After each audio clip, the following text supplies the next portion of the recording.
All right, let's talk about something that's a really big deal. We're breaking down one of the biggest workplace transformations in India's recent history, the new labor codes. And trust me, if you have a job in India, this is something you absolutely need to know about.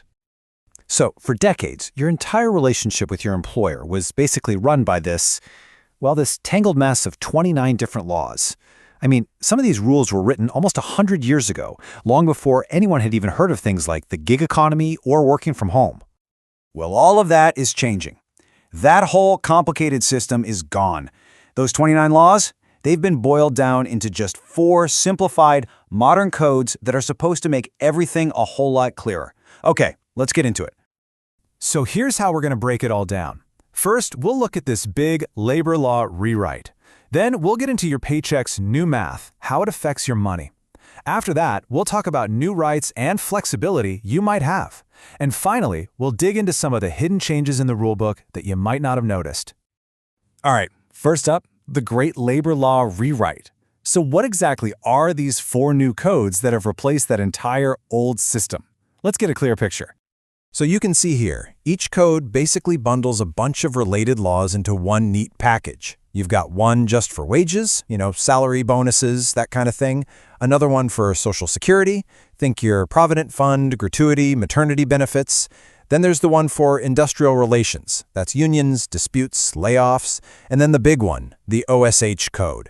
This one is massive. It takes 13 separate old laws and combines them into a single rule book for safety and work conditions no matter what industry you're in.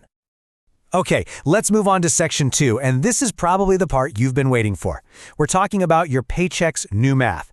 This is the change that is going to impact just about every single salaried employee in the country. So, the big new thing here is something called the 50% rule, and it's pretty straightforward, but the impact is huge. The law now says that your basic pay must be at least 50% of your total CTC, or cost to company. That means all those other allowances, your house rent allowance, travel, all those other perks, they can't be more than the other 50%. So what does that actually look like? Well, for a long time, many companies kept the basic pay component pretty low, maybe around 30%, right? The reason was to give you more cash in hand every month. But now, that's not an option. They legally have to bump up that basic pay to at least 50% of your total CTC. And this leads to a really crucial trade-off. You see, your Provident Fund and your gratuity contributions, they're both calculated based on your basic salary.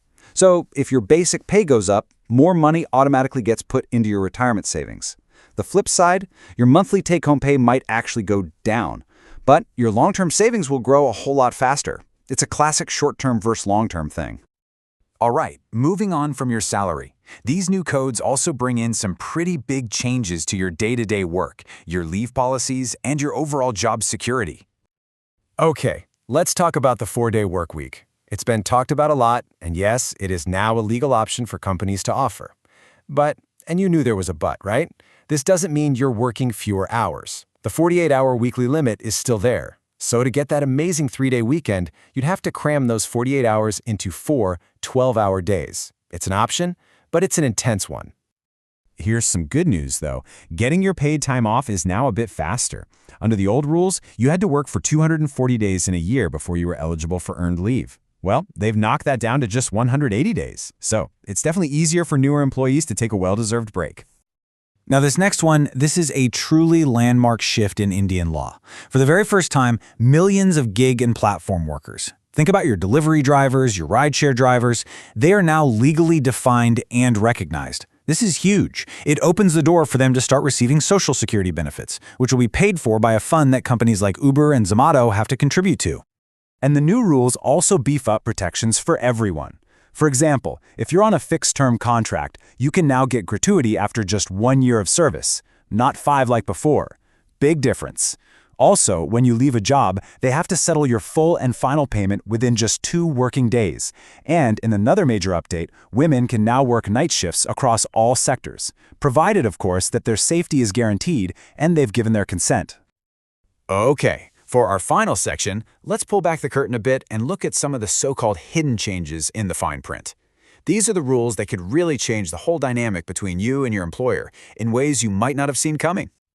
This table really lays out some powerful shifts. Remember the old system of factory inspections, sometimes called the Inspector Raj, where it was all up to the inspector's discretion? Well, that's being replaced by a randomized web-based system. On the other hand, it's now legally harder for workers in any sector to go on strike. They need to give a 14-day notice.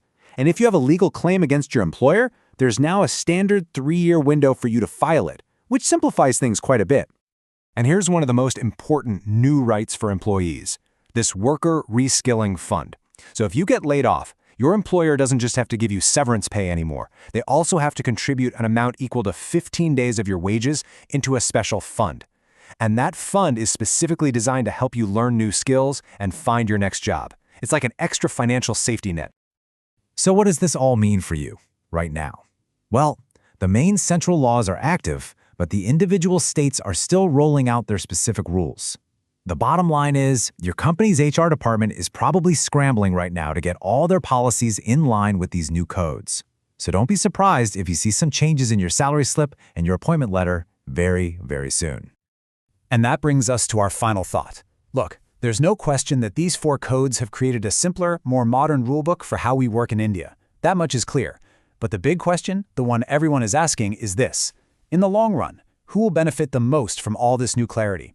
Will it be employees, who might gain more flexibility, or will it be employers, who might gain more power?